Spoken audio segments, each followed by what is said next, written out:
by the power of Christ, and fucking start slaying people. Wait, that happened, didn't it? It was called the Crusades.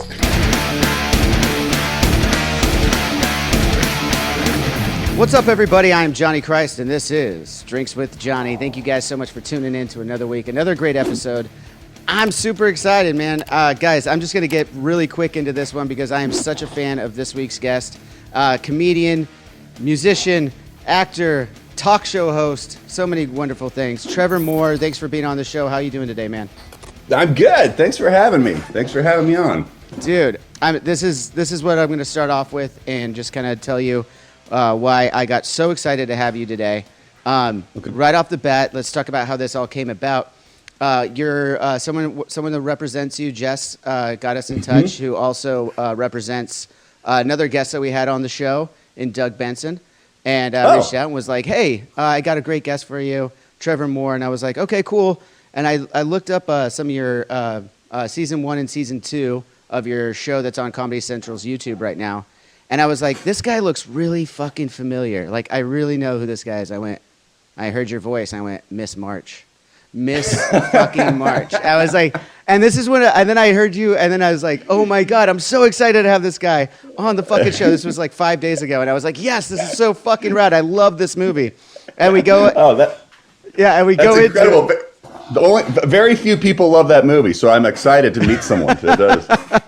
Dude, me and my whole band love that fucking movie. We watched it. We were on the road one time, and I'll get into that story. But I was really excited because I loved that movie. And then I started, like, over the last 5 days, rediscovering so much more of what you've done over the past several years. Because, as I said, we're touring in the bus with Avenged Sevenfold, and this movie's on, and we're watching it. The bus is moving. And the fucking bus scene with horse-dick.mpeg. And you can imagine, we'll get into your bus stories too in a minute, but yeah, you can imagine being on a bus watching those scenes unfold, and you're like, oh my God, this is fucking brilliant. When the chick, she opens the window in the back, they hit a bump, and she just goes flying out the fucking window, and we're like having some drinks, just laughing hysterically, like. I think you like broke our funny bone. Like it was so fucking awesome. It was so. And then I do have to correct you or correct whoever missed this. When you lay down after quote unquote having sex in the back lounge, you went head first, and that's a no in bus world. I don't know if you know that. You always go feet to the front of the driver. That. I didn't know, we did some tours on buses like that. I think that's actually where I got the idea for that scene, is that we toured for 6 weeks with the band Flogging Molly. Oh, so awesome. so we had a bus and we were doing that, but I didn't know. So what's the rule for? So the rule is for safety. Oh, it's safety. So basically everything's to the front, right? When you're cruising along, it's not like the bus driver is going to take off like you're in a fucking Tesla and your head's going to go to the back. But what might happen is if he has to slam on the brakes, if your head's hitting the front of that, you're liable to break your fucking neck. Well, if your feet's on the bottom, maybe you break a leg, worst case scenario, if he has to slam on it, and you're not fucking dead.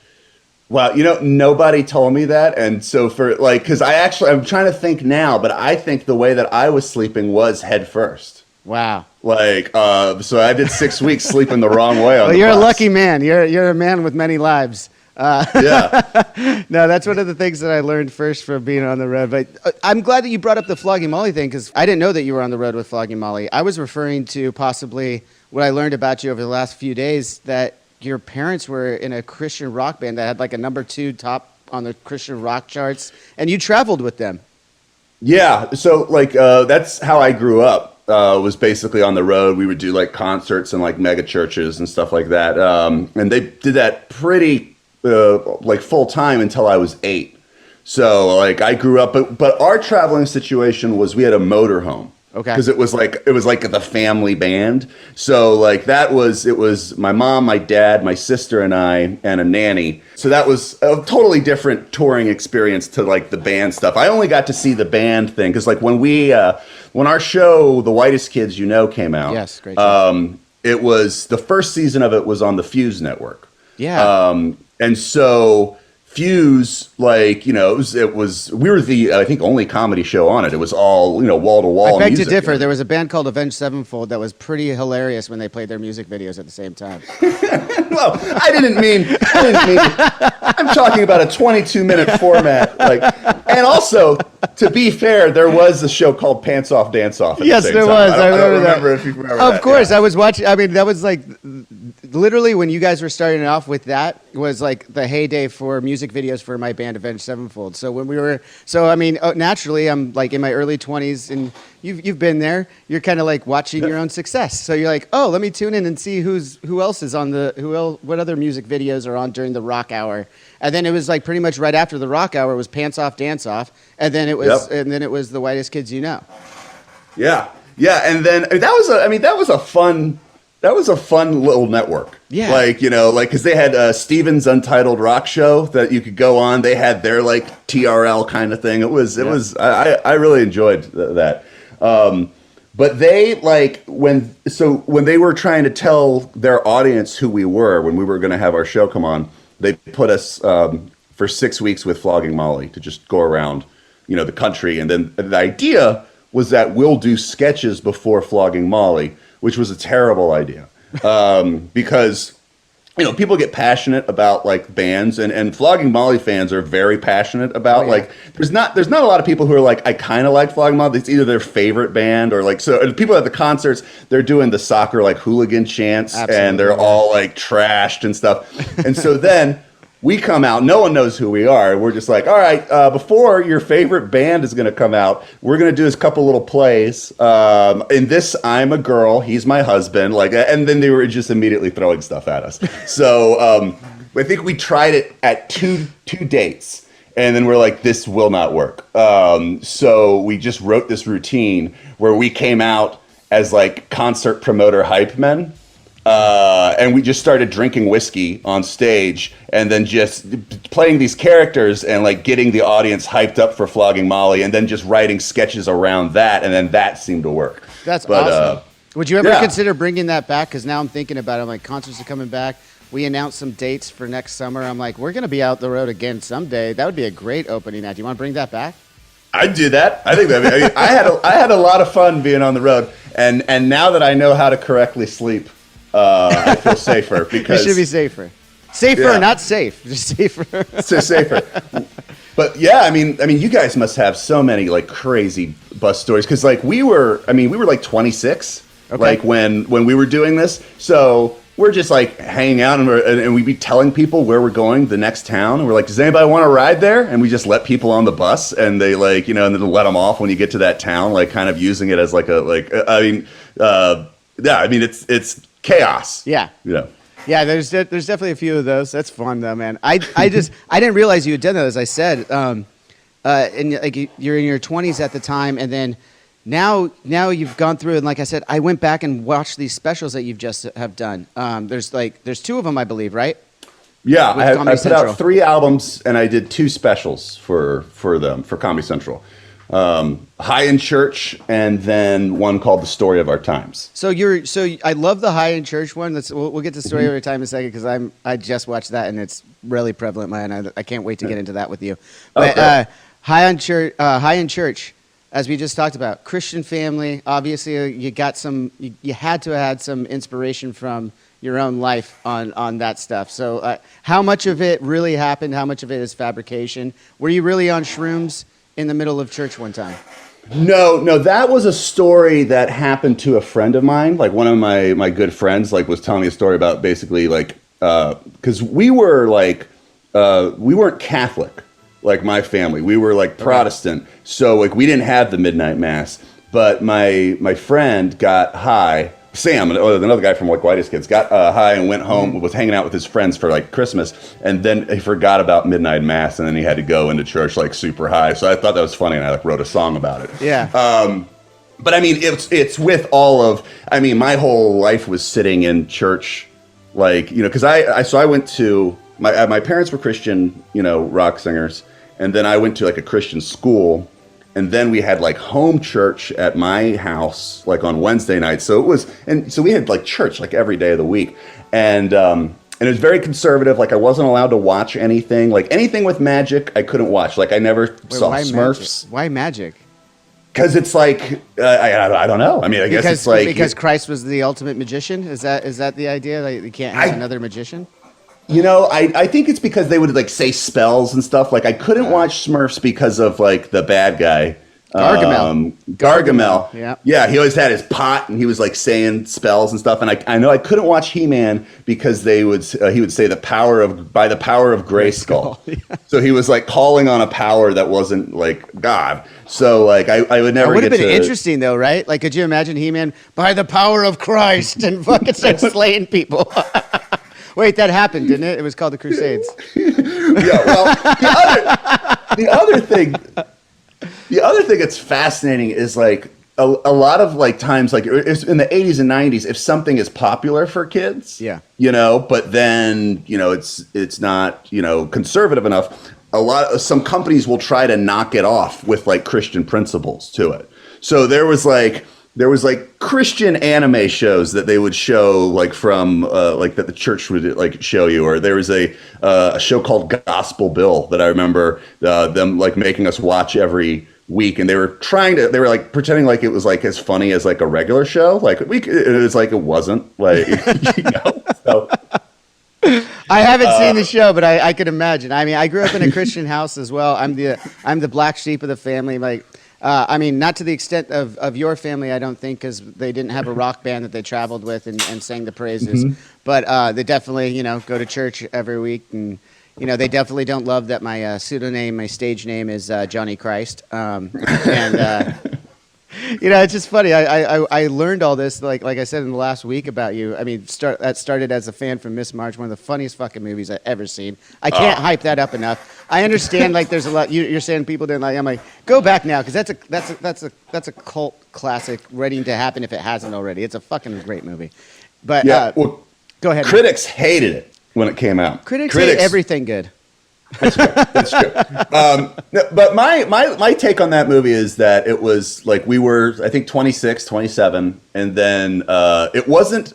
It was a script about Fox wanted to do a movie with me and Zach from the group. Yeah, and they were like, we had this script about these guys who are obsessed with Playboy, and like at that point, it was kind of like it had passed. Was that during the reality show though? What was that called again? It was right after the reality show. Okay. So there had been like an uptick. But I mean, as far as talking about like a generation, like, you know, Playboy, you know, it was losing to the internet at that point. Like, you know, so we were like, oh, no, but they let us rewrite it and direct it. So we wrote it, but we were coming off of a sketch show. So I think when I look at the movie, there's scenes that I think are fantastic in it, and I'm like, that scene was perfect. That's exactly how I want it to be. And then there's other scenes that didn't really work as well, but like, you know, so I almost feel like it's like a sketch comedy show, because that's what the shows feel like. You're like, well, that one worked, that one didn't.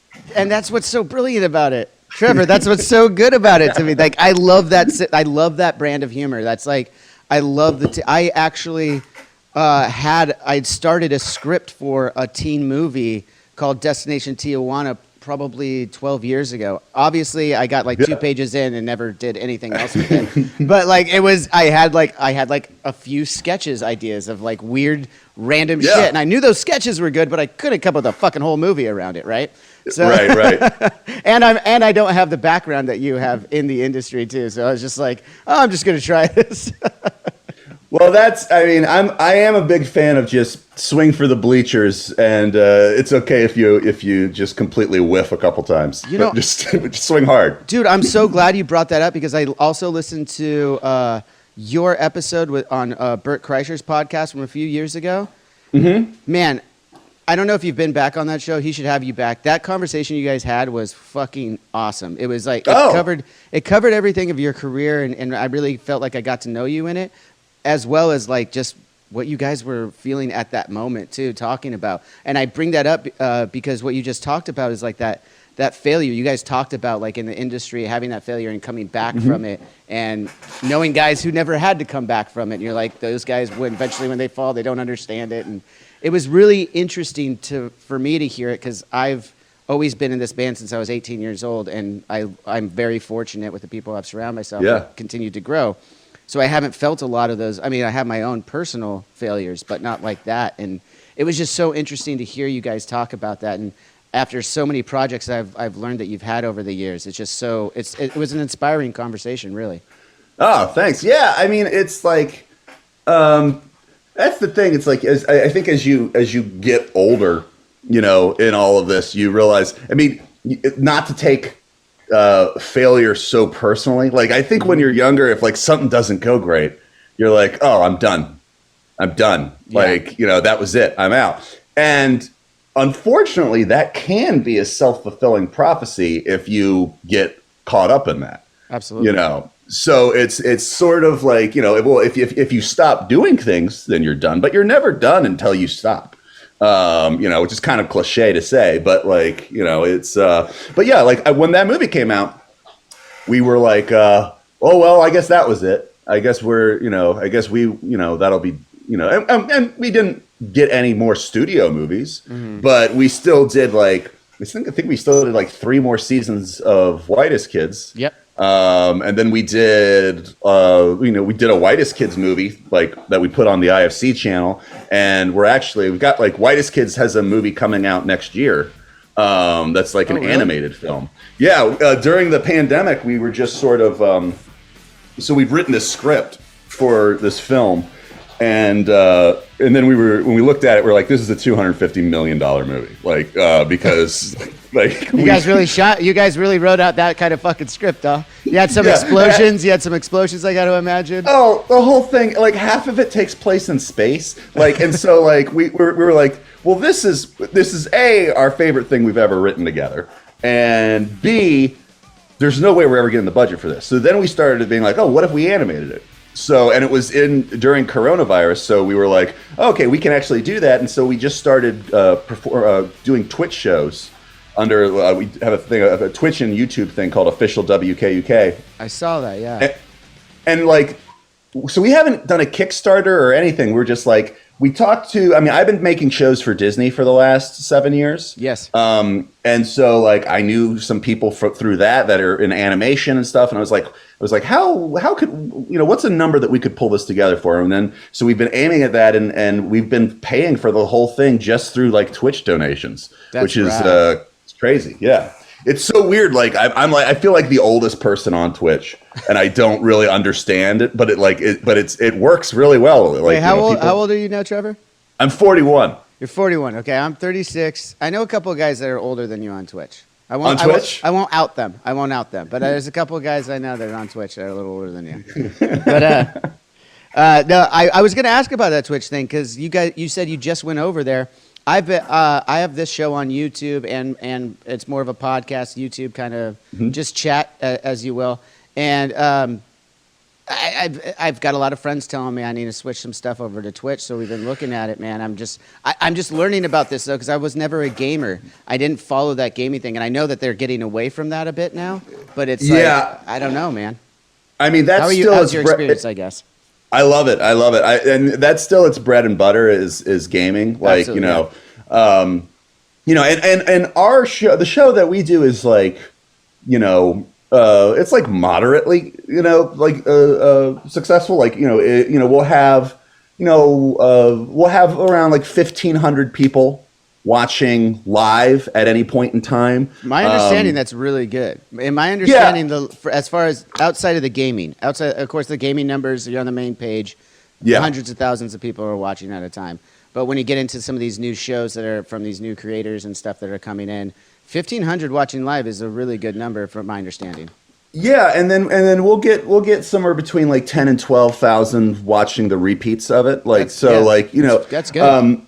And then, once a month, because we made like partner with them, they'll throw us up on the front page. And then, of course, we'll have like tens of thousands watching and stuff like that. So that when they get on the front page. But I just think that there's a sea change happening with young people. There has to be a sea change happening with young people who are growing up with Twitch. Yeah. Because and I know you can do chat on some other things, but there's something about just the interaction that is encouraged through Twitch and talking, and then there's donations that people read, and like we've been shocked at like the community that's kind of built up around this thing. Mm-hmm. And they all actually become friends, and then there's a subreddit and a Discord, which I can't even begin. Do you know about Discords? I do. I just. So funny. This is like there's a kid watching this going like, these old fucks. But yeah, like straight up though, like I just learned about Discord we just take this podcast. This is its third season, and we took it to a network, and the network's like, hey, we have this supporting cast thing, and you could create your Discord in it, and that's a way for your community to talk to you and stuff. And we're like, sure. And I started going on there, and we have like 2 or 3 great people over there that are great fans that I'm talking to every other day. But like, I don't know what to do with it, so it's not really building any kind of real community at this point. But I go there and chat with a couple of people. I don't know. That's great. Yeah, I mean, it's like all of our fans are constantly making fun of me for being like the worst at the technology. Well, we're gonna get along famously then. Yeah, but like, but I can't. But I mean, it's undeniable. You know, the experience that people are having in this is much more rich than our experience growing up and being a fan of something. Oh, absolutely. You didn't have access to all this stuff of your heroes, your shows, whatever it may be. And yeah, it's opening up a whole nother side of creativity, I feel like. Yes, you have your main bread and butter of what you're really good at as an artist for the most part, right? But you're able to incorporate the fans in such a creative way, it seems to me. Like, everyone has a different way of creatively getting in touch with their fan base, I feel like. And the technology is finally there that you can do it. I mean, a lot of people are still going to do the monkey see, monkey do, right? You see someone else do it, and you're like, oh, well, I'll just keep doing what they're doing. But it does open that opportunity, right, to be able to talk to your fans in a different way.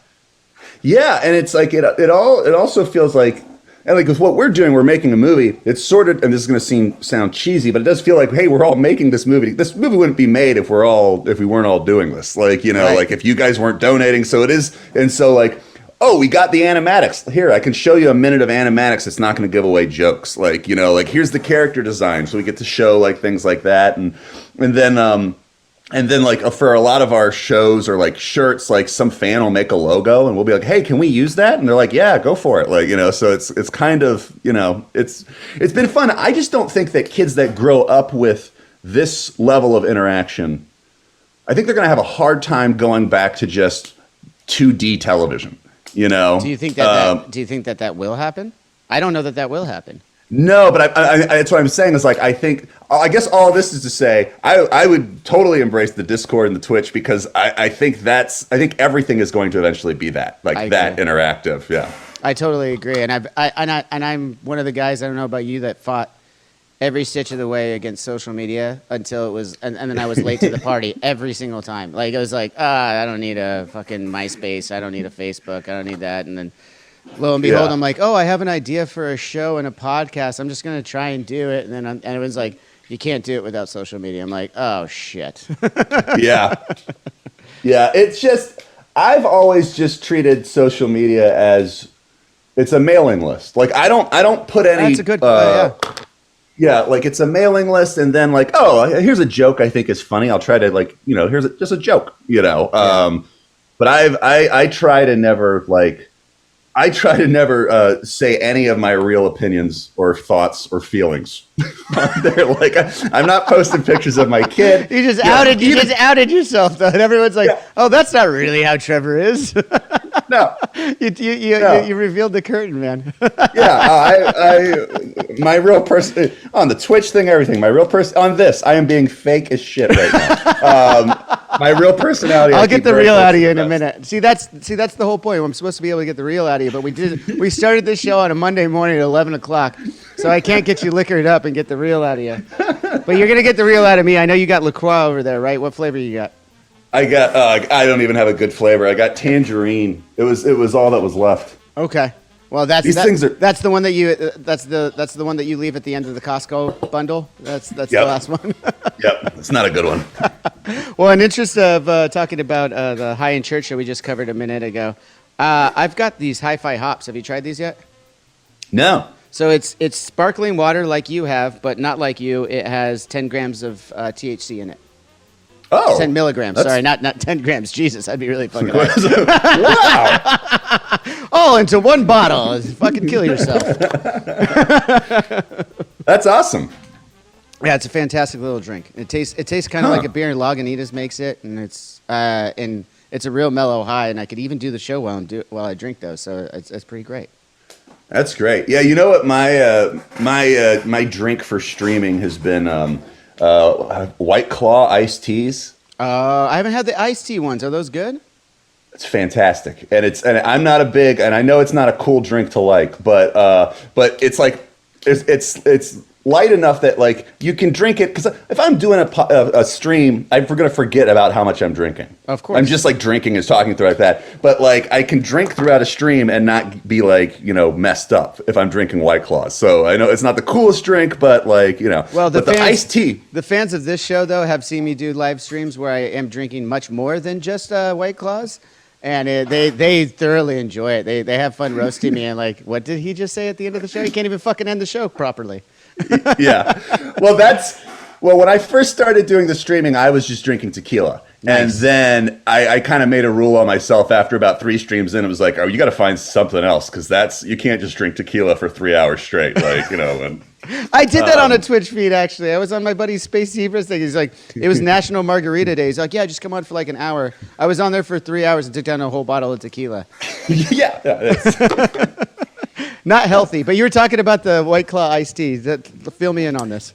I like those. They're really good. It's a pretty good summer drink. Like, I love iced tea, and it's not too sweet. That's what I like about it. It's like kind of got it. They really nailed it. Sounds like I'm doing a commercial for them. Seriously, I'm not. It sounds like we're all doing commercials for different drinks. Speaking of, here's Truly.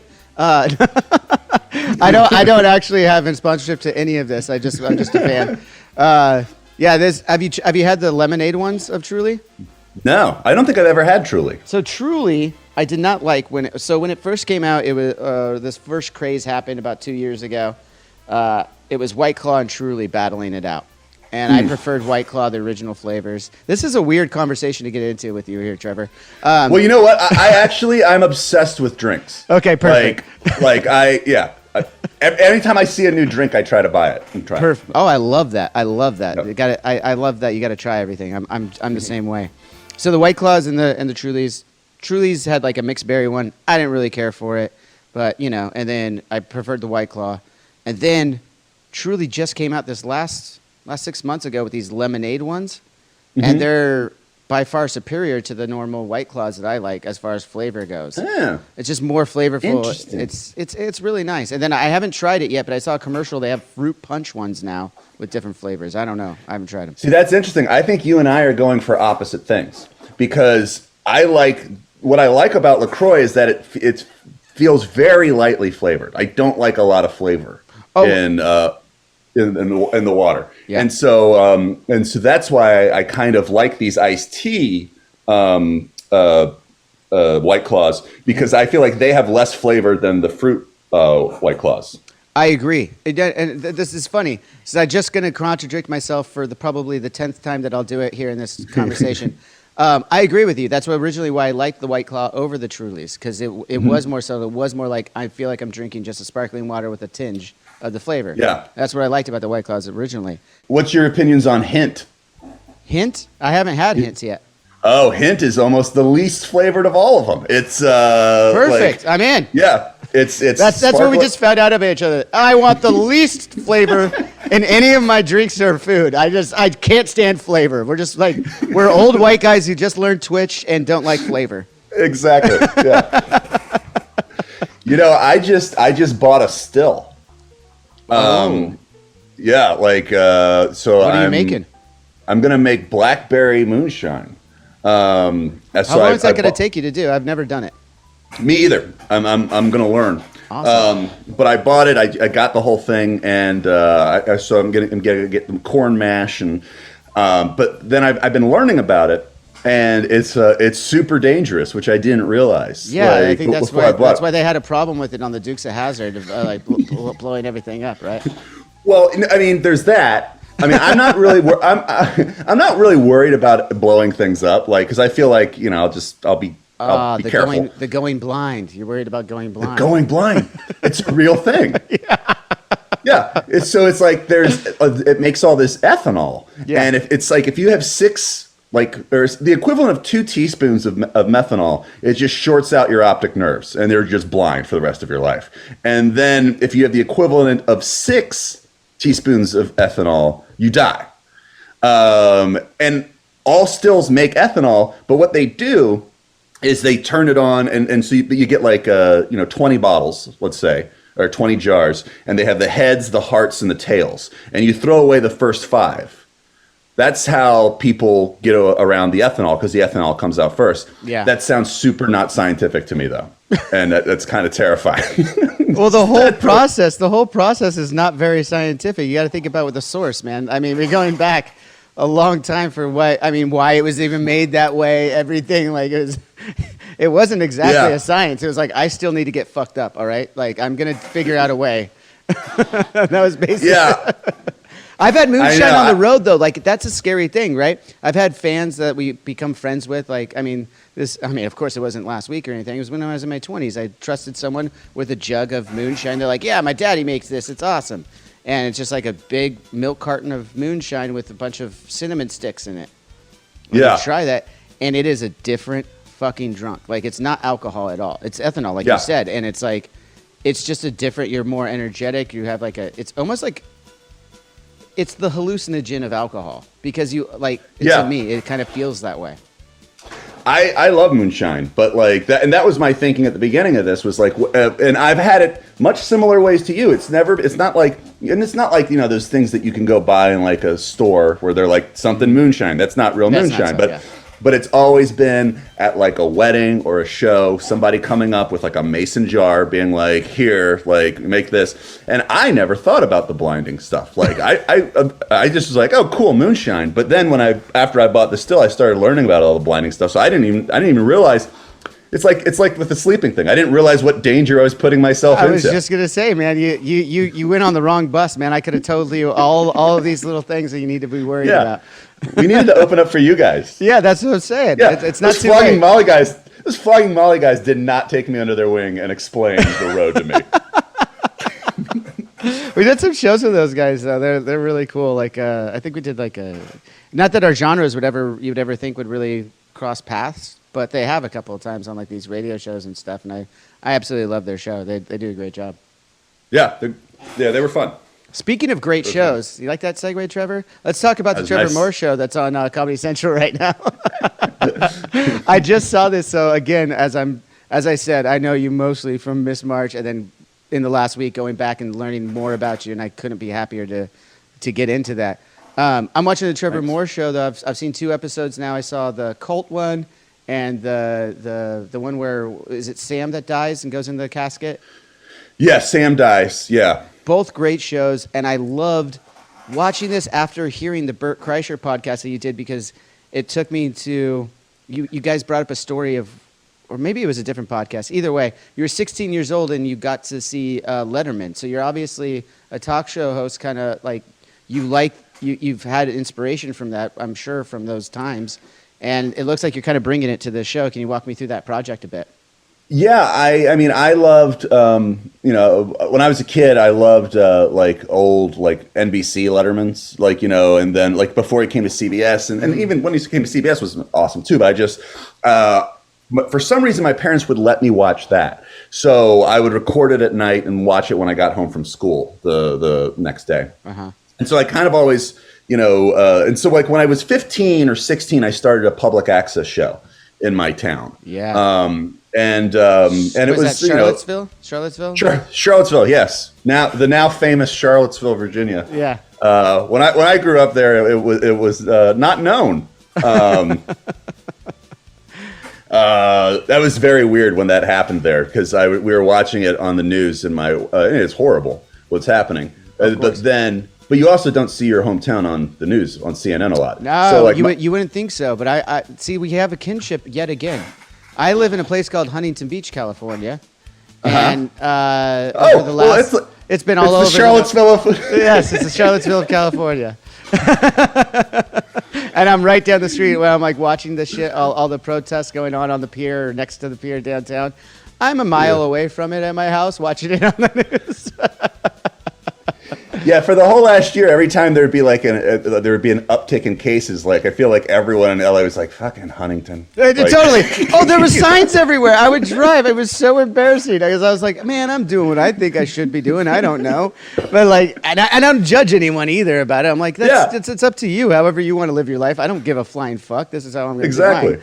And like, but then like, you see the signs when I'm leaving LA, coming back from LA, like I'm doing some work up there or something. I come back, there's signs like at the beaches or like Long Beach, like if you don't want to wear a mask, Huntington's just a couple miles down the road or something like that. And I was like, dude, that's what we're known for now. It's no longer Surf City, USA, which is a true story. We have the most consistent surf out of anywhere in the country, but not the best. Two different things. Consistent. Yeah. And but now we're known as the non-mask wearing racist. I don't know. Like it's just. I'm a part of it. This is where I am, and I ain't leaving. Yeah. Don't need a mask when you're surfing. That's true. That's true. Yeah. Do you surf? I do. Currently, not as much as I'd like to. It's been a couple years since I've been consistently surfing. Just because having a kid, that's another thing. One more time, let's say kinship, be the word of the day that we have together is you have a son that's about the same age as mine, I understand. Dude, and I maybe have gone surfing once or twice since I had him. Like, I would go. You surf too, and you understand then. Every weekend I would surf. Like, I don't anymore. And I don't know how long I can still say I surf. Like, because when people tell, like, I'm like, yeah, I did. That's where I was at when you just asked me the question. I was like, well, yes, it's been a while. Yeah. I have a board in my garage that I was in the middle of making. You were shaping? Yeah, and how long have you been surfing then? You've been surfing a lot longer than I have, probably. No, I mean I didn't start till like 10 years ago. Like it was when I moved out here because I lived in New York till I was 30. Right. And so then when I moved out here, Before we get back to the surfing, I do want to bring up something that you just mentioned. New York. That's where all you guys, the Whitest Kids You Know, got together in the college dorm in New York, and you shared a story on again Bert Kreischer. If everyone knows him as a brilliant comedian. His podcast with Trevor Moore was genius. Go listen to it. But you guys mentioned about a story of you being there on 9/11 and running up to the top floor of some other kids and watched it happen. I bring that up because it's July right now. September 11th, 2021, the 20-year anniversary is right around the corner. So I just wanted to ask, because I was a kid in high school. I showed up to school that day, and I didn't watch the news in the morning. I woke up, had a pack of cigarettes on my way to school. I was that kind of asshole. And I showed up, and I was in the parking lot, and there was no one else there. And I was like, what's going on here? This is the coolest day of school ever. And they turned me around and said, go home. There's no school today. But that was the extent of my day on 9/11 in 2021. Explain yours, because I think it's a pretty great story here. So mine is weird. I mean, I'll go into a little more detail. I came up to, I think this is more detail than I told on Bert's thing. But I went up to college in New York. And so, and I was still, dating a girl from back home in Virginia. And so she had come up to visit me. And on September 10th, we were kind of breaking up. It wasn't working, and so I went out on the promenade, and because her bus was going to go back at 3 a.m. So I was going to take her to the bus, station. And I was just sitting there on the bench, and she was talking to me and complaining about something. And I just was kind of zoning out, and I zoned out by looking at the World Trade Centers. And because it was right across the river, and I was like, those are so big. And I just remember thinking about that, and that was 3 a.m. the morning they were destroyed. So that was, and I was just kind of staring at them. So then I take her to the train station. I come back, and I had gotten a job in my school's film cage, or the film library. So I was supposed to be there at 8:30 in the morning, and I had gotten back like at 4:30 from dropping off like my ex-girlfriend. So I was going to call in and pretend to be sick. We didn't have phones in the dorms yet because it was September. The school year was just starting, so nobody had like connected their like, or at least I didn't have a phone. I didn't have an outcalling phone. That's interesting. Like I didn't go to college, so I mean, you're describing a complete foreign thing to me just when you say the word college. But like, yeah, that's a wild. Well, thing also this is 20 years ago now, so exactly, like I'm sure like there are probably no landlines anymore. Everyone has cell phones. Like no, that. Exactly. Right. But so then I went down. Now I'm going to sound even older. I went down to use a payphone to call the film library and say I couldn't come in. And as I'm walking down, like just across the river, boom, the first one hits. And so then me and a bunch of people are just sitting there, like we're like, what? How did this moron do that? Like, it's the biggest building. You're like, that's awful. That captain must have been drunk as shit or something, right? You're like, yeah. It was like he got too close, and then also like my dumb ass who's like never had a real job. I'm like, well, at least nobody was in the building yet because most jobs start at 9. So I was like, there's probably nobody in there, like because it was like like close to 8 a.m. And so then I was like, I got to go wake up my roommate, Zach, who's also in Whitest Kids. Mm-hmm. And I go, and I'm coming at it from this situation. Also, I'm not seeing the news. So I'm just seeing it from the ground. Like, it's just me and people watching a plane, like, hit the thing. And I wake up my friend, like, dude, you got to see this. Some idiot just ran into the World Trade Center. Like, and so then he's like, what? And on our way down, the second one hits. Wow. And it didn't process because it's like it's so far off of anyone's radar at the time. No one's expecting that. Like it's hard to explain how different it was. I imagine. And because I remember being like, is this on purpose? And then kind of being like, well, maybe he was just like trying to get a good look of the other one, and then ran into that, and that's when you start to hear people on the street talking about the Pentagon being hit.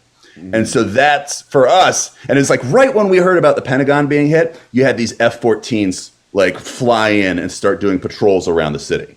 So they were just, and then it got real weird where it's like, oh, this is, and I remember saying in complete earnestness, genuinely to my friend, I was like, this is going to be bigger than the O.J. Simpson trial. Like, and that was the only frame of reference that like, and that really puts you into that sounds like it would be almost like, not insensitive, but something along those lines for you to say that now, but that really paints the picture of what that time was in 2001. A lot of people listening to this, it's crazy because like you have a young son, I have a young son. There's kids right now there's people, not kids, there's adults right now walking the world that have no frame of reference to what happened that day that we're talking about right now. That's just wild to me. It makes me feel really old, but it's also just a perspective thing too, right? I think it's like, it seems that like every 10 years there's some horrible thing. Yeah. And so it's like. What was it, 2010? Okay, well, there's something that happened. Well, we had the entire economy. Oh, yeah, the economy crash. Okay, you're right. It is every 10 years. It is about every 10 years. You're right. Every 10 years, you got to do something. They do something to us. Yeah. Well, according to that book by Dean Koontz, the coronavirus is supposed to come back in 10 years. If it's the Wong flu or something, whatever flu by Dean Koontz. That's a real thing. I was going to make this whole skit about it, and I never did. Because obviously I'm really on top of what I want to do. But yeah, it was like going to be a skit of me trying out for Audible. They have like someone's got to read those books, right? So you got to try out. So I'm like, oh well, I'm doing podcasting now. I've got the setup, and I'll be like, I'll do drunk Audible, and I'll be reading this, and I'll just like keep getting drunker and drunker, and then like I read that book, and at the end it says, oh, and it'll come back in 10 years, and I'm like, oh fuck, and that's the end of the skit. Yeah. Take it for the kids, the Whitest Kids, if you guys want. I'll only take a little bit of pride from it. We'll cut you in on the back end of it. All right, cool, man. And actually on 9/11 we met one of the other guys from the group because we ran up to the top of our dorm and just kicked open the door that was on the side facing it that was on the top floor. And that was this guy, Timmy, who we eventually took into our group. But we were like, we just kicked in the door and we're like, we move, and we like looked out the windows and just watched everything like from there. So God, that's insane to me to have that kind of front row seat, you know, to something so monumental. And like I said, coming up on 20 years of it. You mentioned like not knowing that people were actually working there. My neighbor is one of my fastest friends, literally across the street, worked in that building and was out. He works in finance and was out on the road doing something in Chicago at the time. Luckily, he was on his way back that day it happened. It's just crazy when you start to meet people from that had a connection more to it than I did. Obviously, I didn't have much of a connection to it being in California in high school, but you know, I still remember it. It's just one of those crazy things that, you know, happens during this time of life, which I really want to get into talking to you with you. It seems a lot that, is it safe to say that you've tried DMT? First question. No, I've never done DMT. How the hell do you have this knowledge of DMT? Because I read about it a lot. Okay. I had a bad experience with, I smoked something and basically had like a mental breakdown. Okay. So then I took a couple years off from doing anything. I was like, I don't know. I smoked something that was probably laced, and but then I had. Wait. I'm sorry. Let's paint that picture a little bit more clear. You were under the impression you were smoking marijuana, or under the impression you were smoking what? Okay. And I don't know, and it still could have been marijuana. I've heard about people having like bad episodes with you know marijuana. Like I've heard of it, but this was different than anything I've ever tried, and I've tried a bunch of things. But I got to the point where I thought I was dead. You know, I got into like a real kind of like dimensional kind of existential thing, and it took me months to get out of it. Like where it took me like weeks to leave my place. And then like it wasn't. I wouldn't say I felt back to normal for close to 2 years. But because of that, I cleaned up everything for like 3 or 4 years. When you say everything, do you include booze when you say everything too? No. Oh, okay. Are you crazy? I don't know. What a stupid fucking question. That's not a drug. Booze? Do people do that? Not around here. They don't. I'll tell you that much. Oh man, my God. No, I just quit like drugs. Yeah, I got you. You know, and even now, like I pretty much just a pot, mushrooms. That's it. Okay. I kind of keep it to the classics now. Yeah. Yeah, but I never did DMT. I'm curious. I'm interested to try it. But I read a bunch of books about it. I'm obsessed with it, but I've never done it. It is really interesting though, because I mean, like this will get us right into your latest special here in a second. But it was really interesting to me, like watching and hearing you speak on different podcasts and everywhere. It just seems like you have that same grasp that a lot of people get from doing DMT of like this. Other world dimensions and stuff, and you just kind of touched upon it. That's what got you sober for a couple of years on it. Is seeing some of that, or seeing it, or starting to believe it. However, anyone wants to interpret that. But you know, that's my thing.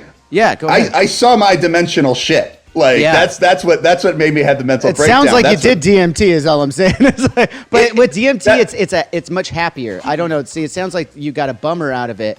But like with DMT, it shows you all those things, or that's, you know, whatever. It's a drug. Everyone could debate that. Debate it here in the chat if you're going to debate it. But, you know, if the DMT, like when it shows you, I've never seen anyone have a bad trip on it. It's a quick trip, but it takes you to and shows you that there's more than this one three-dimensional world that we live in. And you've referenced that a lot, especially at the top of your latest special with the My Computer's Become Self-Aware song, which is, oh my God, brilliant. I fucking loved it. Thanks. But and then you describe the goblins and the stuff on the other side. I'm like, oh, this guy's done DMT. This is awesome. We're going to have a great time talking. It's a similar thing to what happened to me, like with whatever it was that I smoked, which maybe it was some sort of bastardization of DMT or whatever. Which there's several, yeah.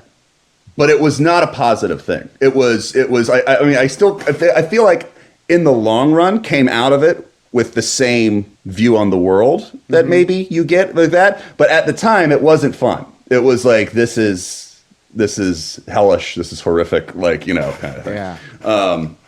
But yeah, I mean, they the dimensional thing is just, you know, like, and they prove that more and more every year. Like, right. you know, Large Hadron Collider, they're always finding, like, they found evidence that there might be there's a dimension that time runs backwards next to ours. Like, you know, all of this.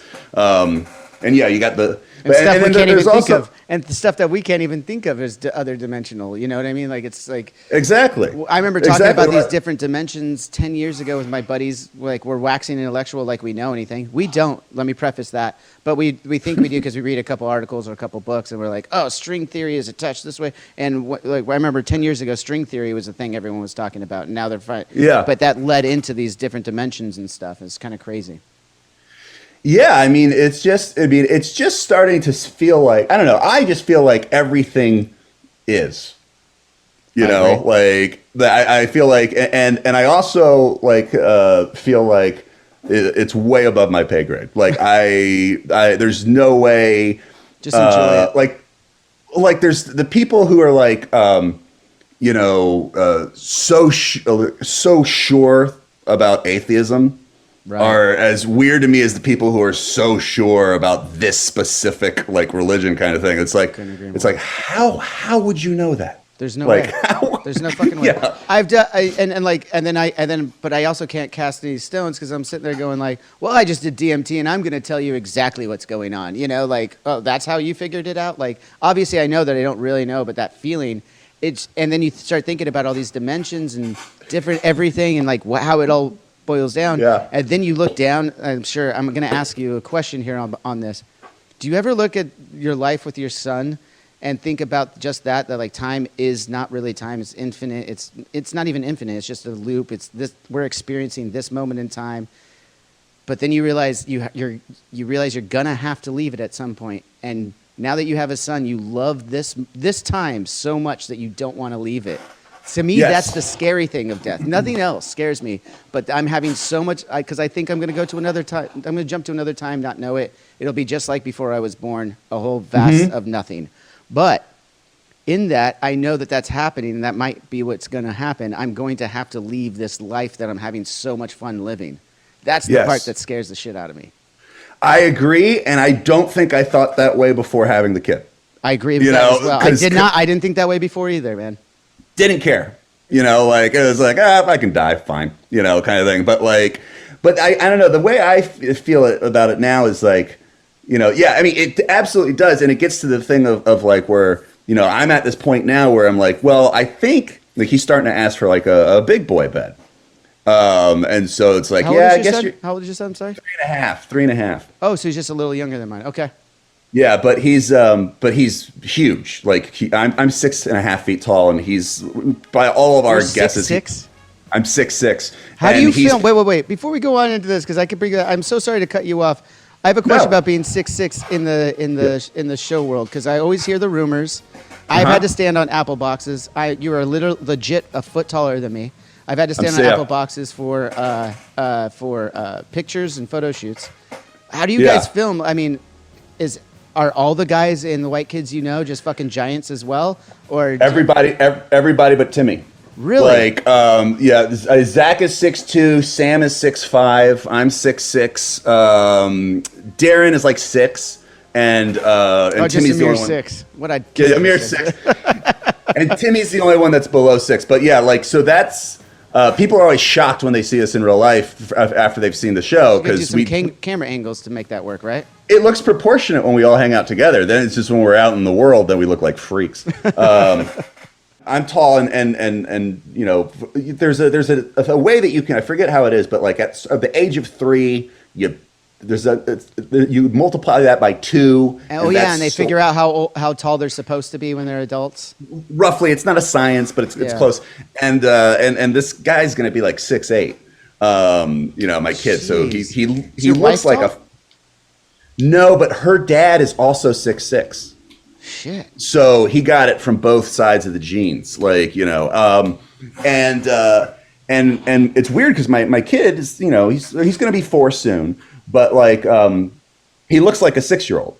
Yeah. And so we'll go out on the park and like kids will come up to try to play with him.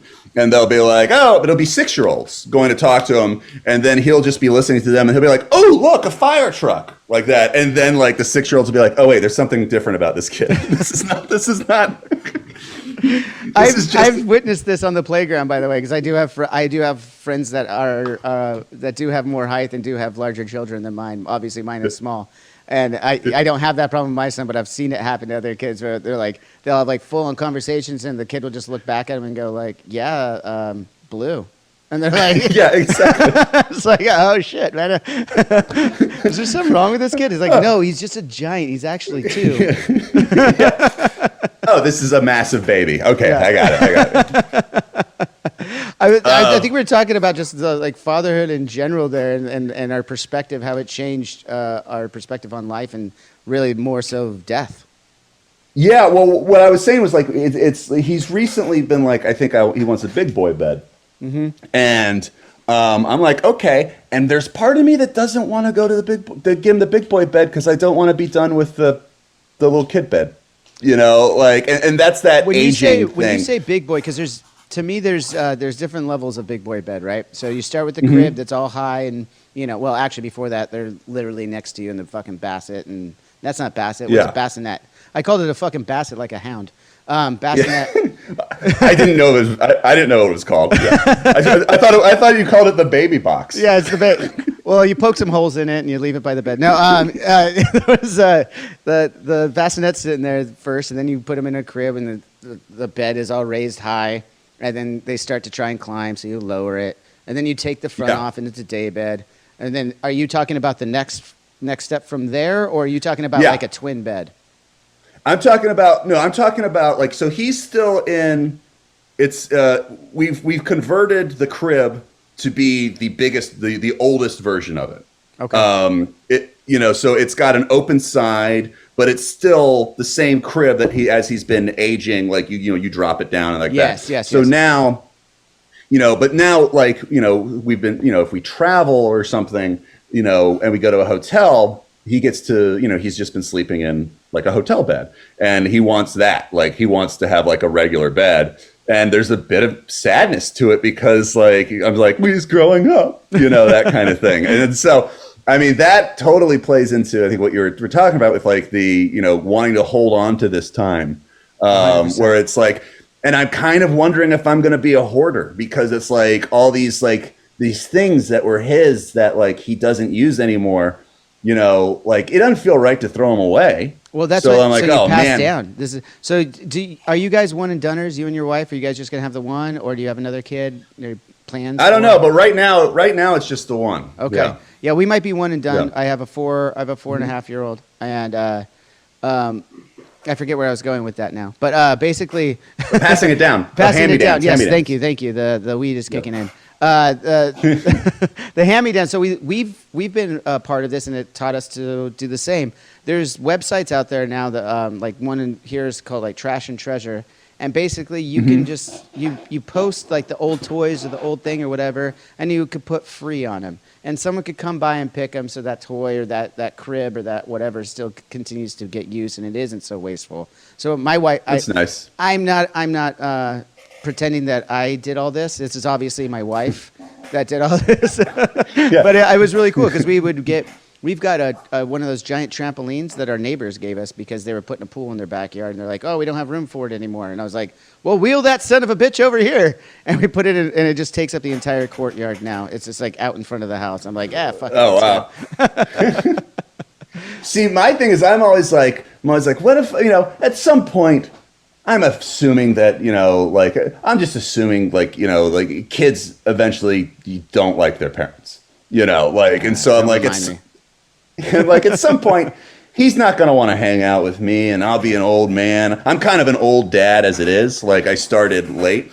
So like, like I'll be up in my house, and then I can go through his old things and just like, think about him. But that's what a creepy scene I'm painting there. Like, like an old man up in his house, like looking at baby clothes. Being it's like, only creepy when you point it out. Like in my head, I was just like, oh yeah, like this is such a wonderful father thing you're talking about. And they're like, hey, I've got my fucking baby. It's like a weird Sunset Boulevard kind of thing where I'm just kind of like, my son won't call me.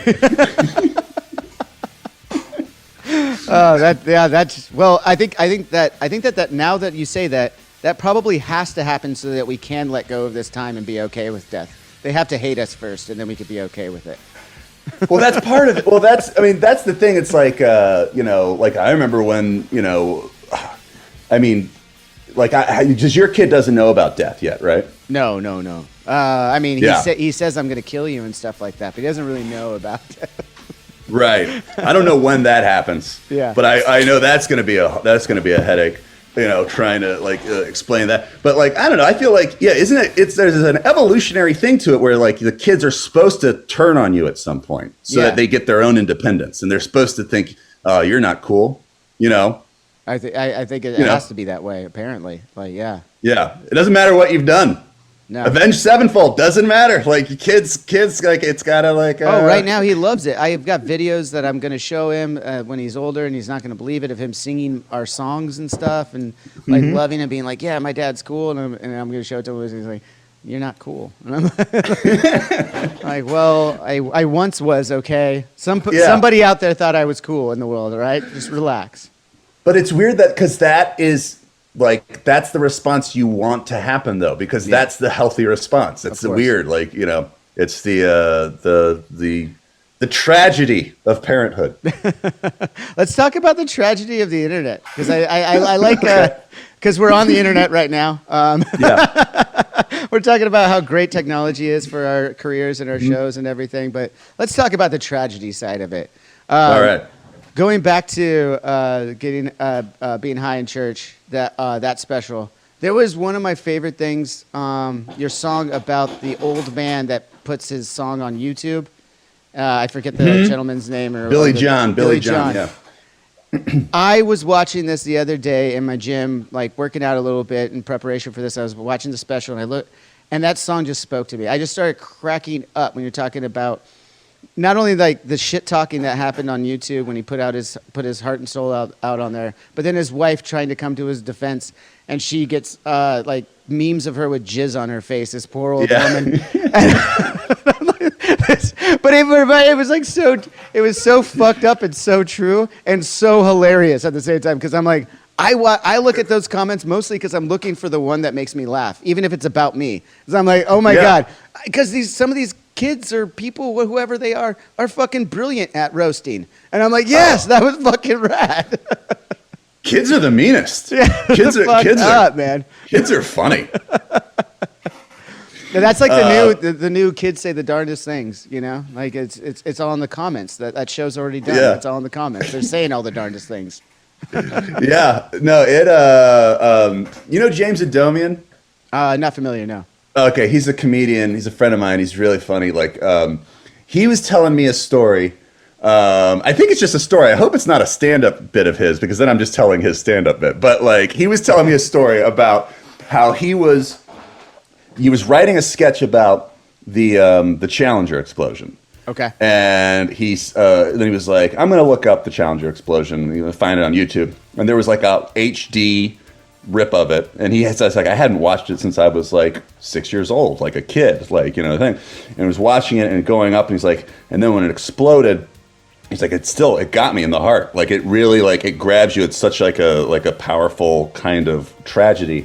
And then he scrolled down, and the top comment was some kid that said, "LOL, dumbasses." It's so simple too. It's so simple. And it's so genius. It's just so wow, that kid, he just nailed it. It just says who cares and dumbasses and the word dumbass. Oh, it's whoever you are, kid, please comment below. Because that's brilliant. I love that. That makes me laugh so much, because it's these are the smartest people. This is just some small girl's dumbasses. I knew it was going to blow up. I knew. Of course he knew. Why wouldn't he have known? He could have sent in a letter. He could have like told him. He's just like, nah, dumbasses. You fucking died and blew shit up. Fuck you. Yeah.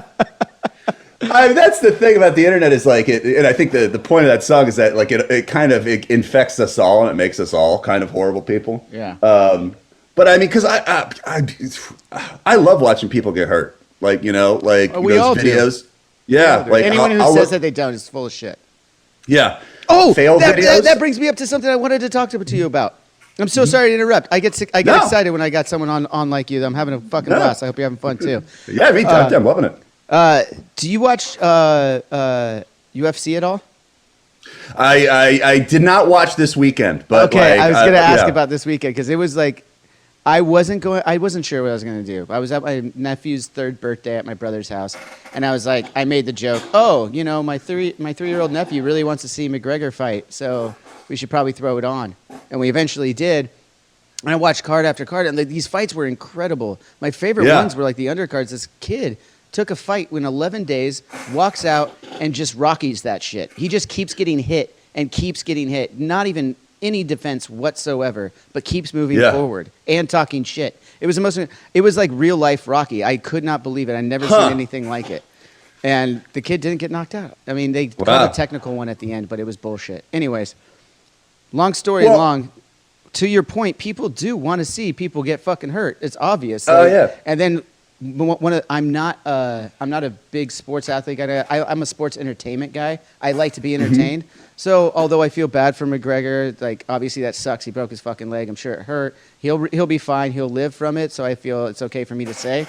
That was the entertaining part to me, was when he fucking broke his legs. I was like, this is the most incredible thing I've ever seen in my life. Also, I know that there's now going to be a 4th match. And how much now my mind's thinking about the business side of it. I'm like, oh my God, Dana White and company are fucking salivating now. Like everyone's about to, they just had to do 1 round to set up another $100 million payday. And I'm like, dude, this is fucking insane. It's also, did you see that lady get her forehead split open? I sure did. That was crazy. She got it split open by the girl that did that to her. Came out to an Avenged Sevenfold cover of Malagueña Celerosa, the old heritage Mexican song. No. Yeah, we did a version of it a few years ago, and she played it. I couldn't hear it because we had family over. We just were watching. Oh. I got a bunch of text messages of everyone going like, "Hey, are you watching right now?" Blah blah blah. And then I found out later, her name is Irina Aldana, and she's a badass. Obviously. Yeah. I mean, obviously, if she comes out to Avenged Sevenfold, she's gonna do something good. But it was a really cool moment because that's an obscure song to pick from our catalog too. I really like that. Now, can you reach out or like have people reach out to her people and be like, "Hey, let us come to a fight"? Yeah, I've met a lot of fighters through this. I mean, we've met a lot of fighters and just rubbed elbows with different celebrities over the years, just being in Avenged Sevenfold.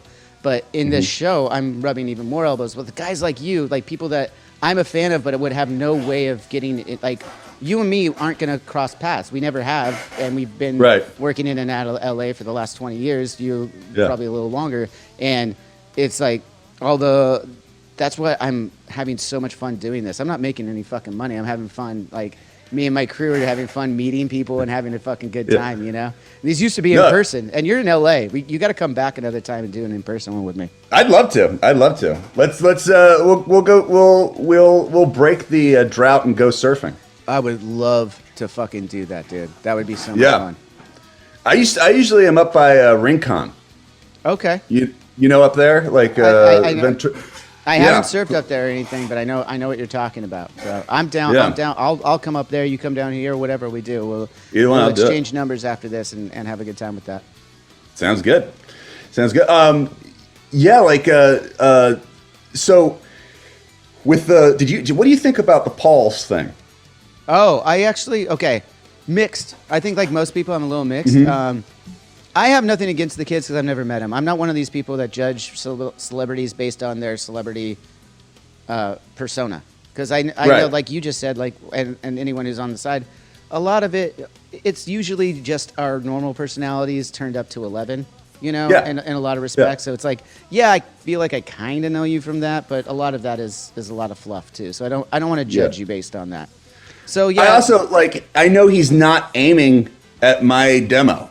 No. He doesn't care what a 41-year-old he's aiming at what every advertiser's aiming at right now, which Absolutely. is 16 to And that's just smart business and smart career management, in my opinion. And it's just like you can't fault a kid for doing that. Like that's I hear all these other guys our age sitting there go like, oh, I hope he gets his ass kicked. I hope he gets knocked out. All this shit. I'm like, it's a fucking kid just hustling, man. Like let the guy have his career. Like I'm buying it because I kind of want to see him get hit pretty hard too.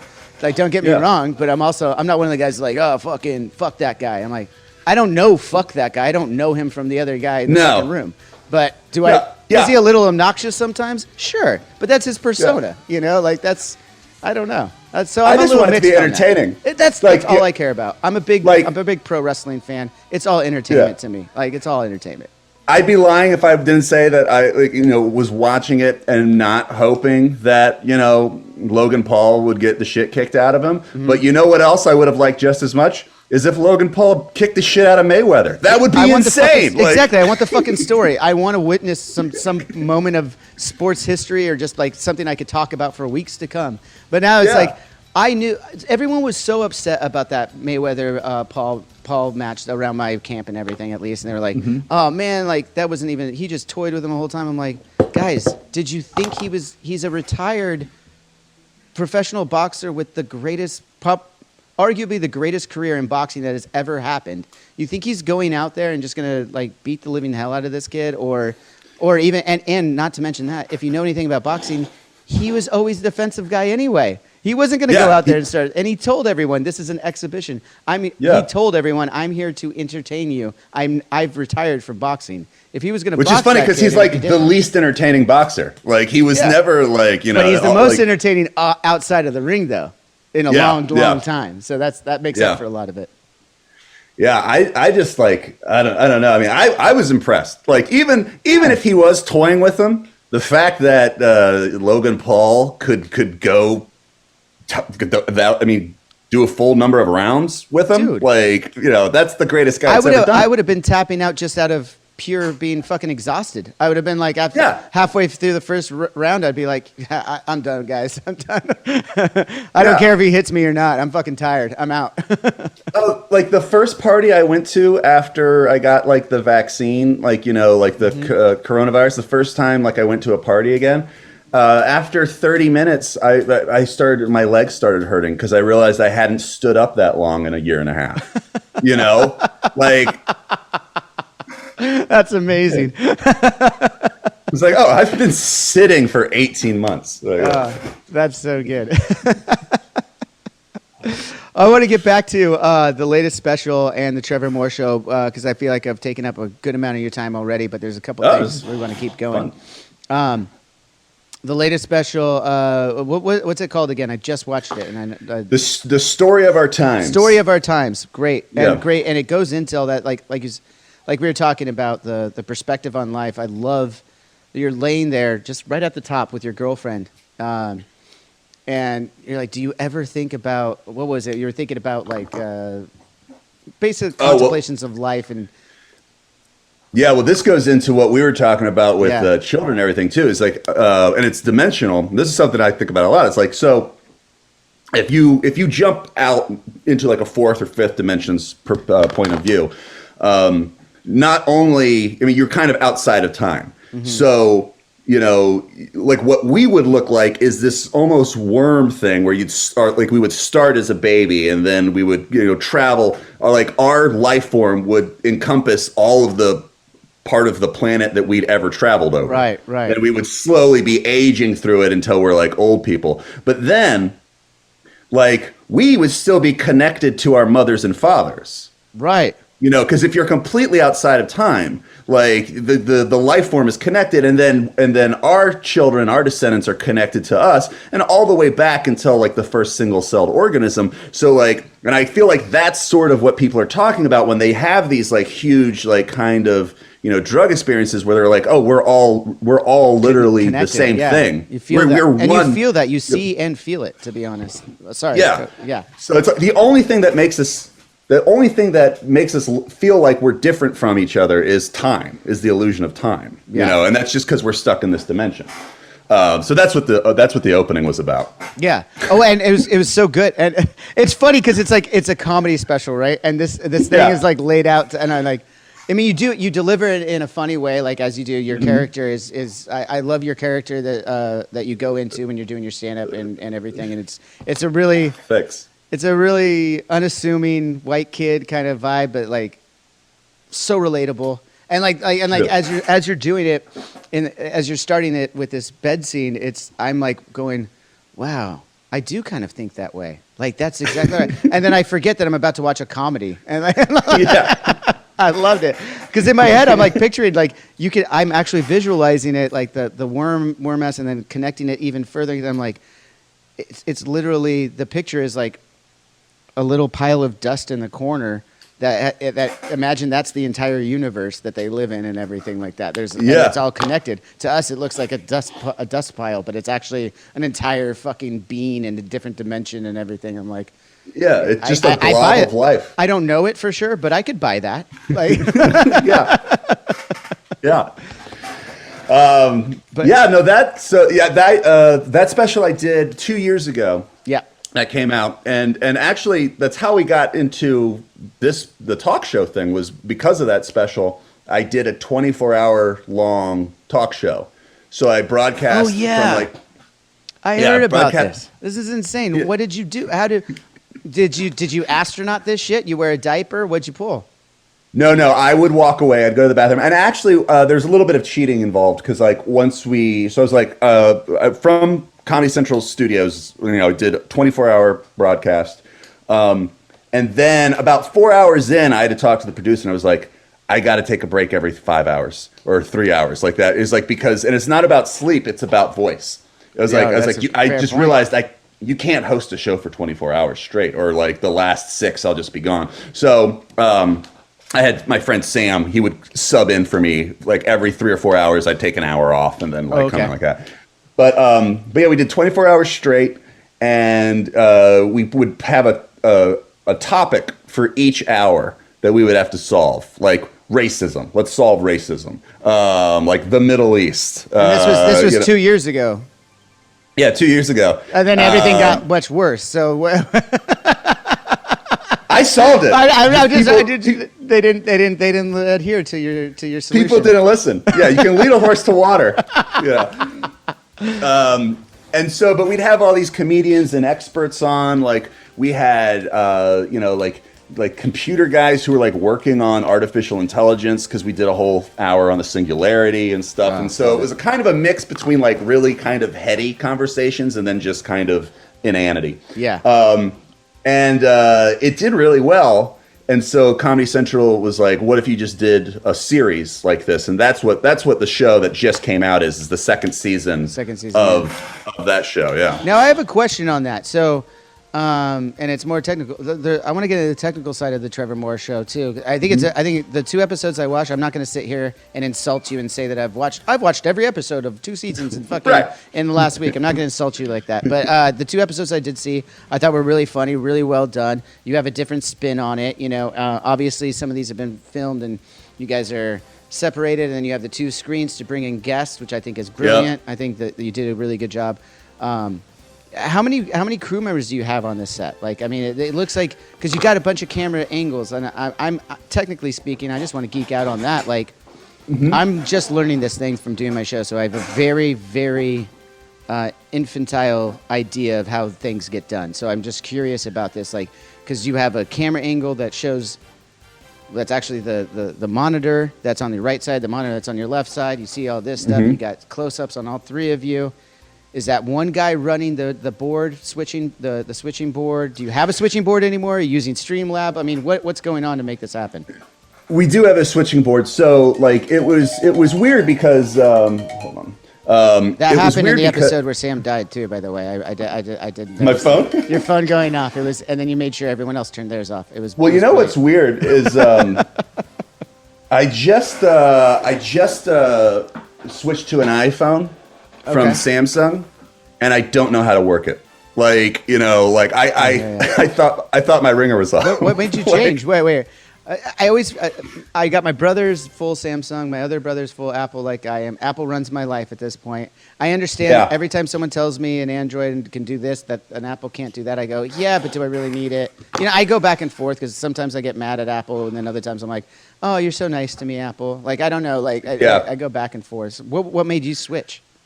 Well, for me, I mean, I was like kind of anti-Apple besides my laptop because I like to edit, and like you need an Apple to edit. I absolutely agree. But the phones I didn't like, and I think it's just contrarian bullshit. Everyone has the iPhone, so I don't want to have the iPhone, so I'm going to do Samsung. And I love the Samsung phone, but then it's kind of also with the kid, like the camera's just so much better on the iPhone. But I've heard an argument to that with the new one that has like the 3 lenses and shit. Like you can I don't get, like, know. 3 different things on it. I don't know either. There was a period of time where my wife had the iPhone and I had the Samsung. Her pictures were way better than mine, so I was like, all right, I'm taking a lot of pictures of my kid. I'm gonna get the phone. But now I don't, and I like it. I like the iPhone. I just don't like it as a telephone. I don't think it's a very good telephone compared to the Android. Explain yourself, because I don't understand what the difference would be. A phone is a phone to me. I don't understand that aspect of it. The signals, it goes out on me more, and I it doesn't get good reception like the. Do you think it's like your carrier, or you think it's the phone? I think I'm the same carrier. Like from when I went to Samsung to I think it's the phone. I don't know. That's interesting. And this has been Phone Talk on Drinks with Johnny. Yeah. Everybody just tuned out. They're like, what the fuck are they talking about? Are they really having a debate about phones in 2021? Is that really still a thing? Yeah. No, I can't believe I'm saying this, but I want them to go back to talking about they don't know what Discord is. You heard about these kids thing? They got something called Cord Stick. I don't know. It's something different, man. They got a cool way of talking about that jive or whatever is going on out there. Yeah, Johnny, do you want to start a TikTok with me? What the hell is a TikTok? And the answer is yes. All right, back to the Trevor Moore Show. Let's get serious here for a second, Trevor. All right. So, like the technical side of it, you guys have a switchboard. You're obviously I bring this up because technological advancements, even in our professions and doing shows and stuff like that, has advanced so much. It seems like you no longer need, much like in music for me and for yourself, you can record everything you need at a very good quality with a computer and a bedroom and a few instruments, right? It seems to me like that's starting to happen in the film world too, in to some respects. How do you? Oh, absolutely. I mean, absolutely. Like, I mean, the cameras in these phones are, better than the cameras I had in film school. Like, it's, and then you just brought up OBS. Like a lot of people, that's basically you have a whole control room just in your laptop now, which is, our show is weird because we were supposed to shoot season 2, I think the 3rd week in March. And that's when Corona really hit the big time. That's when everything shut down, was like March 2020. That's my favorite way of it being described, by the way. It's just, it hit the big time. It became a showstopper. It was on every marquee. I love that. That was COVID's big break. Yeah. Then it was, so then we basically we had everything ready to go to shoot these shows. Right. And then around October, they thought like the cases were going down enough that they were like, okay, we can go in and we can shoot for like a week. So like we went into the studio, and as soon as we were in there shooting in the studio, cases were flying through the roof again, because then it was horrible like for last winter. Right. So they got shut down again. So that was like this one pocket of like 3 or 4 days when you could shoot. And so, but they had all these crazy rules. Like we had very few people on Did you guys have set. to deal with a lot of union stuff on set? Because I know when we were working on a record, to bring in string players and stuff like that during a time, it became very, very difficult. Yeah, like so there was a rule where we could only have 3 people in the room at a time. Okay. So, and I had 2 co-hosts on the show, Blair Saki and Sam Brown. And so there's this one bit where I don't believe in ghosts. And so there's a psychic medium that has come on our show a couple times named Patty Negri. She's fantastic. And I was like, I'm going to give you a whole episode to convince me that there's ghosts. Mm-hmm. Like, so we'll do a seance, lift the veil, invite them in. Let's like, I want to see some ghosts. And so for that, we needed to have her in the room. So we actually had her come in, and Sam had to leave and go sit outside in the hall for the show. Because there was like a union rule. We couldn't have more than 3 people. Did he bring a camera with him? I haven't seen this episode. So he's outside of the... Okay, so he's still part of it. Yeah, but we gave a camera. And I think we intentionally didn't tell him ahead of time that this was happening, because we always just like... rib on him. You guys rib on him. He's the guy who gets ribbed on, right? Yeah. Right. So like he was like, you got to leave the room now. He's like, what do you mean? He was like, well, we can only have 3 people in here. So then he's just sitting in the hallway with the camera. Poor Sam. Yeah. Well, in the first season, we were doing an episode on alien abductions. And the thing that we kind of learned is like, all these people who had been abducted by aliens, one of the things is that the aliens are like rooting around in their butt. Like it's always some sort of like... Remind me of my theory on that. I'm sorry to interrupt you one more time. Continue with this episode. Remind me at the end of it. Remind me my theory on alien abductions. But go ahead. So you have this guy going, and obviously we're talking about anal probing here. Anal probing. So it's like, well, to know what the situation is like. So we had a doctor, a colonoscopy doctor, like live in the studio, perform a prostate exam on Sam, and like he's never had one before, because you don't have to do them until you're like 50 now or something like that. Is that right? Yeah. My doctor screwed me. Oh, really? Just kidding. Fucking ball face lied at me, dude. Yeah. Hey, maybe your doctor has a little crush. Can you fault him, ladies and gentlemen? Can you really fault him? Yeah, Sam got his first prostate exam live on the show last season, which was really fun. So we always end up doing something to him. Now, what's your theory about the aliens and the butts? It's okay. So I have to correct myself. I don't know if it's as much of a theory as an observation, but me and the wife sit back and it's Shark Week this week. Everyone gets excited about Shark Week, right? Mm-hmm. I love Shark Week. We got kids. As a surfer, you like Shark Week? I do. So it's a weird I'm terrified. thing. I know, it scares the shit out of me. And during the week of Shark Week, like when I used to surf, at least 6 days a week before my son came out. It would be that was my exercise. I didn't go to the gym. I'd go surf, and every time around Shark Week, I'd take a couple days off. I want to go out in the water for a little bit, but I couldn't help but watch because I'm still really intrigued by it, and I still think they're. I mean, the fact that they've been around for so long, and after everything else, according to the books, extinct, whatever everyone believes, I don't give a flying fuck. But according to everything, I mean, they've been there for longer than us, and I still find that amazing, and they still hunt and do everything the same way, and yada, yada, yada. I find that terrifying. It's absolutely terrifying because they're clearly smarter than us. They figured out a way to be like, it's not the same kind of intelligence, but in their realm of intelligence, they figured it out better than we did. Well, what I worry is that okay, so they're the only species that stopped evolving. Right. So that to me shows that that's what the universe has decided is perfect. Right. Just this mindless killing machine that the universe is like, that's what I'm going for. And that makes me afraid. And if you think about it, if you think about your theories from before too, or your jokes, theories, whatever you want to call them, of the simulation, like getting back to that, the singularity and the simulation, Like if the universe is that, and they're what this is the reality TV show that they're watching.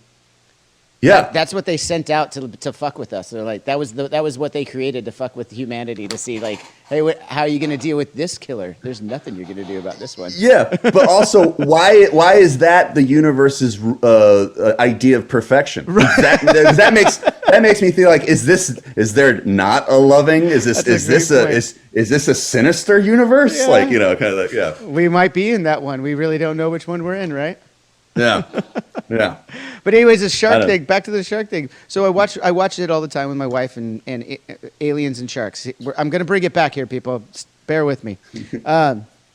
So you watch them, and they're doing research to learn more about these species and more about these wonderful, beautiful creatures that are sharks. And they fucking pull these motherfuckers up that are just trying to hunt. And as you said, mindless things that just have one thing on their mind. They're like, what the fuck is going on? I just got pulled out of my universe. I'm in this other fucking dimension. I can't really see clearly because my eyes are developed for a different fucking thing. They just probed me. They just fucking did something to my genitalia. They just did something to my fucking fin. I felt that motherfucker. I can't breathe. What the fuck's going on here? And then they get nicely put back in the water and back in and gone out. Yeah. It's like, well, if a higher being, a higher species, a species of more intelligence than us, doesn't that kind of seem like that's exactly what an abduction would be? Totally. Yeah. That's what they're doing. They're tagging them, because they also say a lot of them, they put a chip in me, that they can never find. Yeah. Yeah. I mean, it's all those things. They're trying to learn more about us, if that's, I mean, I don't believe in ghosts. I believe in aliens 1,000%. I'm the same way, man. I do not believe in ghosts. I haven't seen anything to back it up or anything like that. So it's not that I've seen anything necessarily to back up aliens, but I've seen person to person. But I've definitely, I just feel it'd be very closed-minded to think, and very self-absorbed to think that we're the only intelligent things in this entire vast universe. Like that just doesn't. That doesn't bode well with my way of thinking, I guess. It's logical. Or I put ghosts in the same category as Frankensteins. I'm not afraid of Frankensteins either. That's. I don't know, man. I've seen some fucking shit. I've seen some dudes get really fucked up and walk around like Frankenstein. That's true. But yeah, no, it's interesting. Was it your podcast I was listening, or the podcast you were on that I was listening to? Someone said something about ghosts, and they're like, well, why have we never seen that in all of these live footage that's ever happened? Like I think it was on that podcast I was listening to. To me, that's like whenever I talk to somebody and they're like, I believe in ghosts. And I'm always kind of like, look, if there's ghosts, there's billions of ghosts. You know how many people have died? There's billions of ghosts. Like, there's not enough space. Even in non-space, there's not enough space. There's some things that we know happen every year. The State of the Union address. Like, the President of the United States goes on every January and talks. You tell me that not one of those billions and billions of ghosts has decided to go there and take a pencil and be like, ooh, look, floated around the room, like that kind of thing? I absolutely agree, and I'll take it one further. Do you know how many pranksters have died in the history of man?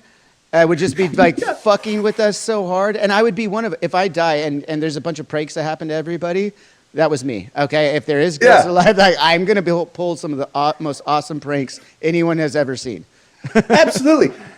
People aren't going to be like, oh, I'm a ghost. I guess I'll just, go by the rules. I'll just live by society. Everyone's going to Grand Theft Auto that shit. When they find out they're a ghost and they can go through walls and stuff. Yeah. And they depict it in the movies. Oh, they haven't gone all the way to the other side because they haven't completed something in their lives. I'm like, nah, dude, they're hanging because it's fun. That would be awesome. Just for eternity, fucking with a bunch of people that don't know you're there. Come on, that's the dream. I don't know, man. Maybe it's only the best people that get to be ghosts and get to hang out and mess with people. That's the ultimate heaven. It's like Abraham Lincoln gets to be a ghost. I like that you just picked out Abraham Lincoln. Yeah, he's a good guy. He's a good guy. Yeah, he's the kind of guy you want to sit back and have a scotch with and start and prank on his wife or somebody who's not in the room. God's now for the rest of eternity, you can just be invisible and you can do pranks and watch ladies in the shower, do whatever you want, like.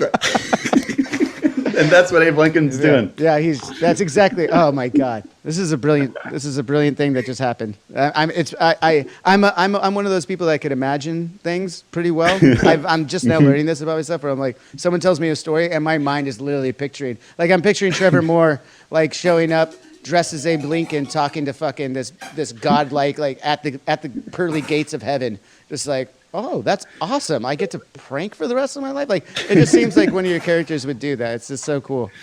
Well, I love the idea. I love the thought of like a like invisible, creepy Abraham Lincoln who's like going around like, spying like it's Porky's, like looking through like.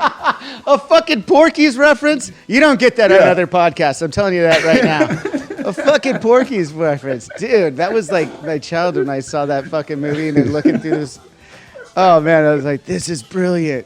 It was way before movies like Miss March, where you could actually see some titties and some lesbian action happening in the back of the car. Oh, that's also a brilliant scene. The drive. Okay, everyone who's watching this right now and didn't watch Miss March, you just need to go watch it. That's a Johnny Christ a guarantee that you will laugh. It's a really funny, really funny fucking movie. Thank you so much for being on this show, Trevor. I could talk. This conversation could go on for another 24-hour show. I promise you that. I'm having so much fun, but I gotta let you go. We'll continue this in person, with or without the cameras, at a later date. Let's exchange numbers. Love to. I'd love to hang with you some more, man. Last thing though, I gotta plug and stuff is, why do you have an eye in front of Trevor Moore on your Instagram? Because Trevor Moore had been taken by some guy who like builds cabinets in England. So that so everyone should follow that guy too. Don't follow that guy. Follow Trevor Moore. And so I was like, there's that show iCarly was on. I was like, I'll be like and that's like iPod, all those things. Like at the time, everyone was just throwing out lowercase I before it, and I was like, well, I'll be Trevor Moore, and that's what I am on Instagram, on Twitter, everything. All the good stuff. TikTok soon. OnlyFans. The Trevor Moore OnlyFans. How much is the subscription to that? It's I'm just flattered. It's free. I make no money off it. Well, that's amazing.